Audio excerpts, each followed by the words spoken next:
Hello, everyone. Today, we'll delve into the scriptures to explore the idea of a singular world government, a concept that has captivated and intrigued humanity throughout history. From the ancient rebellion at the Tower of Babel to the prophetic visions described in the book of Revelation, we'll examine how these rebellions against God and the desire for global authority began. We need to grasp what in human nature drives us to crave such global dominance. What is it within us, as human beings, that makes us yearn for centralized control? Why, over time, do generations of people who never knew each other share the same desire to rule the world and be the ultimate ruler? What motivates this persistent longing for power throughout history? Could it be an inherent aspect of human nature, a quest for immortality through legacy, or a desire for security and stability that centralized control seems to promise? How do different cultures and societies foster and reinforce this ambition? Is it rooted in social structures, ideologies, or values passed down through generations? I believe this relentless pursuit of power, which has caused so much bloodshed and suffering throughout history, can be attributed to Satan, the deceiver, the serpent. Long before the first man and woman were created, Lucifer was a cherub, perfect in beauty, adorned with precious stones. He had the privilege and honor of being on God's holy mountain, and was perfect in his ways from the day he was created. However, Lucifer, despite his beauty and privileged position, desired more. He wanted to occupy God's place, desired to be like the Most High. In Isaiah 14 verses 12 to 15, we read, "Yea, how you are fallen from heaven, O Lucifer, son of the morning. You are cut down to the ground, you who weaken the nations. For you have said in your heart, I will ascend into heaven, I will exalt my throne above the stars of God. I will also sit on the mount of the congregation on the farthest sides of the north. I will ascend above the heights of the clouds, I will be like the Most High. Yet you shall be brought down to Sheol, to the lowest depths of the pit." This is the first recorded example of pride. Pride is behind Satan's fall and the rule of the Antichrist in Revelation. He desires the worship that belongs only to God. Pride is behind every king, queen, emperor, or ruler who has attempted to dominate the world under their command. To understand the Antichrist system, we must recognize that true understanding can only be gained by examining past rebellions. By doing so, we can discern patterns and observe a recurring force in the world, a force that has persistently pressed for global rule. This enduring spirit has always sought a singular global authority. In the book of Genesis, we encounter the tale of the Tower of Babel. Babel, also known as Babylon, refers to both a city and a kingdom mentioned in the Bible. Babel was founded by Nimrod, a significant figure from the lineage of Cush. Myths about him have been recounted through the ages, and he appears as a character in the mythology of many ancient cultures. The Bible doesn't delve deeply into his story, which has led to many myths and assumptions surrounding him. Legends have been crafted about this man, including the notion that he believed if he shot an arrow into the clouds, it would return stained with an angel's blood. However, this quote isn't found in Scripture. Still, in researching Nimrod, I stumbled upon an intriguing quote used by some commentators. One reason some scholars depict Nimrod as a sort of Antichrist is due to the significance of his name.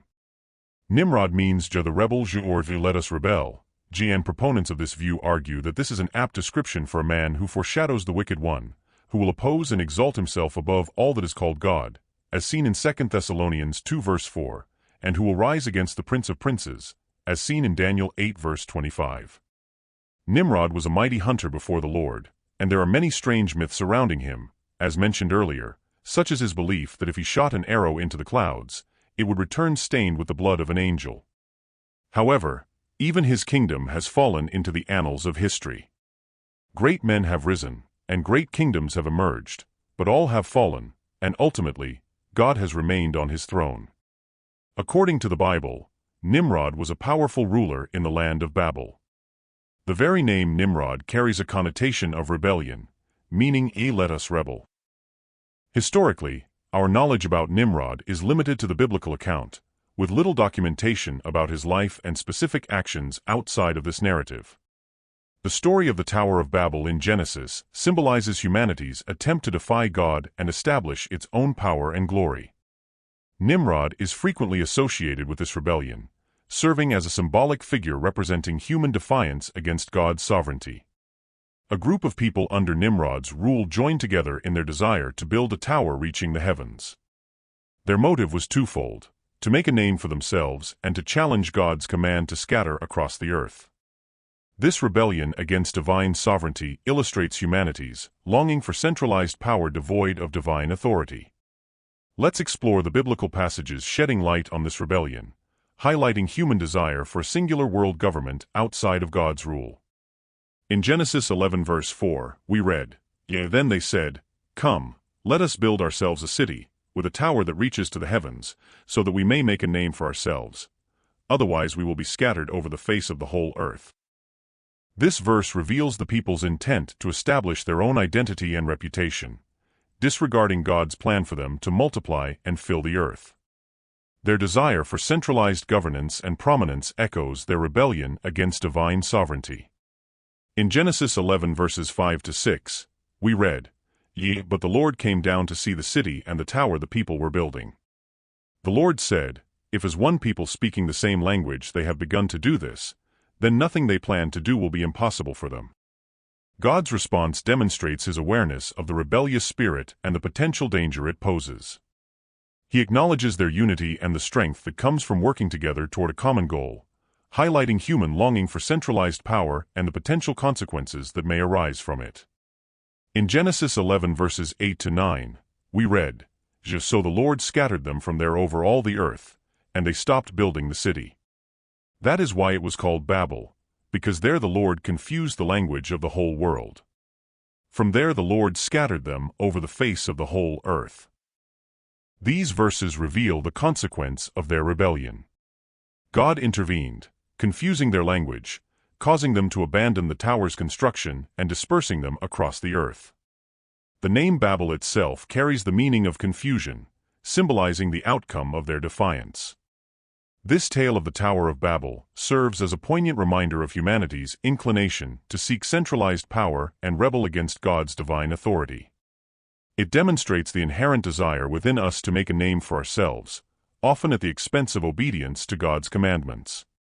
The desire for a singular world government did not end with the Tower of Babel. Throughout history, individuals and groups have attempted to establish such global authority. Let's consider some examples. The Roman Empire. Under leaders like Julius Caesar and Augustus, the Roman Empire sought to expand its reach across Europe, Asia, and Africa, establishing vast centralized authority. Rome's vision was to create a unified civilization under a single government. Genghis Khan and the Mongol Empire. Originally named Temujin, Genghis Khan united the scattered Mongol tribes in the early 13th century through a combination of strategic alliances, military prowess, and absolute force. Under his leadership, the empire rapidly expanded, becoming one of the largest contiguous empires in history. Genghis Khan's military campaigns were characterized by their speed, efficiency, and brutality. His conquests spanned from Eastern Europe through Asia, including parts of modern-day China, Russia, the Middle East, and the fringes of Europe. Genghis Khan's vision was not merely one of territorial conquest, but of establishing a unified empire under his centralized rule. Genghis Khan and his Mongol armies are frequently cited for their devastating impact on the populations of the territories they conquered. Though exact numbers are difficult to determine due to the lack of reliable historical records, it is estimated that Mongol invasions resulted in the deaths of approximately 40 million people. Considering that the global population during Genghis Khan's time, in the early 13th century, was estimated between 300 and 600 million, this means that Mongol conquests led to the deaths of around 9% to 13% of the world's population at that time. These historical examples illustrate how the desire for singular world government and centralized power has been a driving force behind many of history's greatest empires, often resulting in large-scale conflicts and bloodshed. The biblical account of the Tower of Babel and subsequent historical examples remind us of the consequences of such a pursuit for centralized power, often occurring at the expense of peace and obedience to divine will. Yes, you heard correctly. The Mongols under Genghis Khan killed between 9% and 13% of the world's population at the time. Another notable example is Alexander the Great. In ancient times, he dreamed of unifying the known world under his dominion and, with his military exploits, conquered vast territories, striving to establish a unified empire.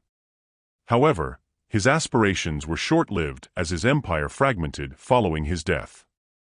In the early 19th century, Napoleon Bonaparte rose to power seeking to conquer Europe and beyond. His ambition was to establish a centralized government, putting various nations under his control. However, his grand vision also crumbled.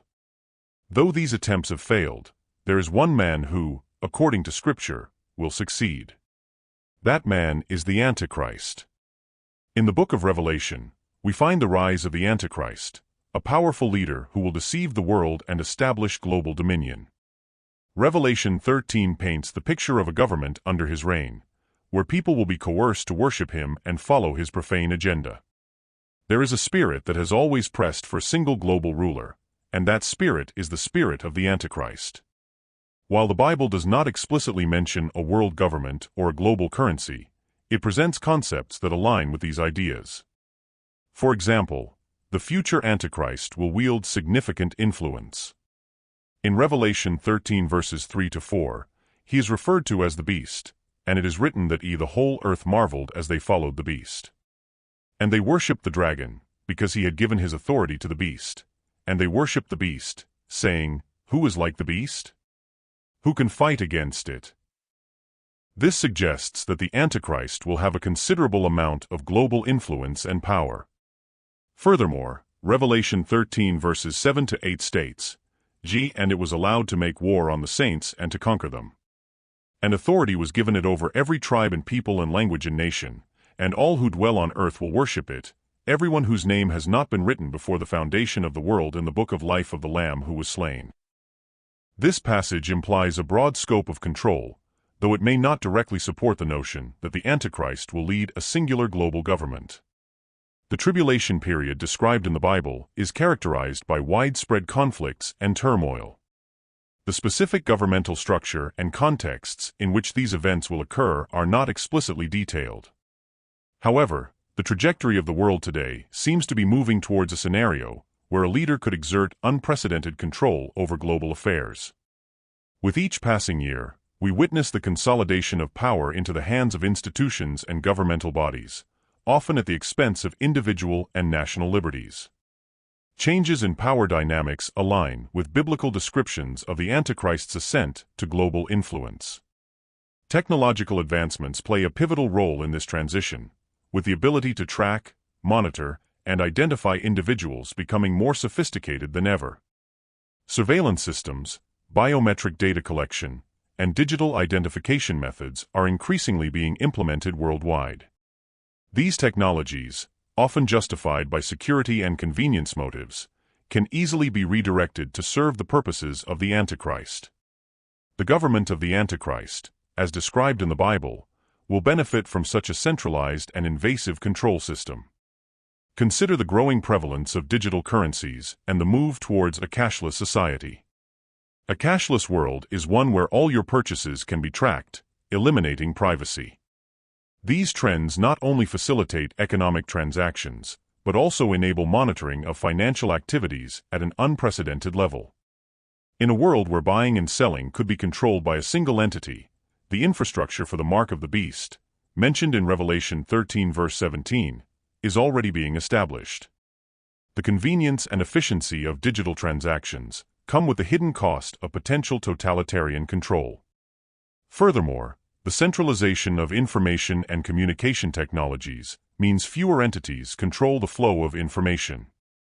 Social media platforms, search engines, and major media outlets can influence public opinion and behavior on a global scale. This centralization can be manipulated to suppress dissent and promote the agenda of a single powerful leader. Observing the current trajectory, it is evident that mechanisms for global control are being implemented. The biblical warnings about the rise of the Antichrist to power serve as a concerning reminder of the potential consequences of unchecked authority during the tribulation. All unbelievers will align themselves with the Antichrist, marking this loyalty with the acceptance of the mark of the beast, which will be a requirement to participate in commerce. No one can buy or sell unless he has the mark, that is, the name of the beast or the number of its name. Revelation 13 verse 17. Those who reject the mark will face serious consequences, including economic hardship and persecution. However, the Bible does not explicitly state that this will involve a single currency. This prophecy could be fulfilled through various means that do not necessarily involve a single global parity. Modern financial systems already facilitate transactions between multiple currencies, making a single global parity unnecessary for the fulfillment of this prophecy, although it remains a possibility. What is evident from these prophetic descriptions is that those living during the tribulation will face challenging decisions. Rejecting worship of the Antichrist and refusing to accept his mark will result in suffering and persecution.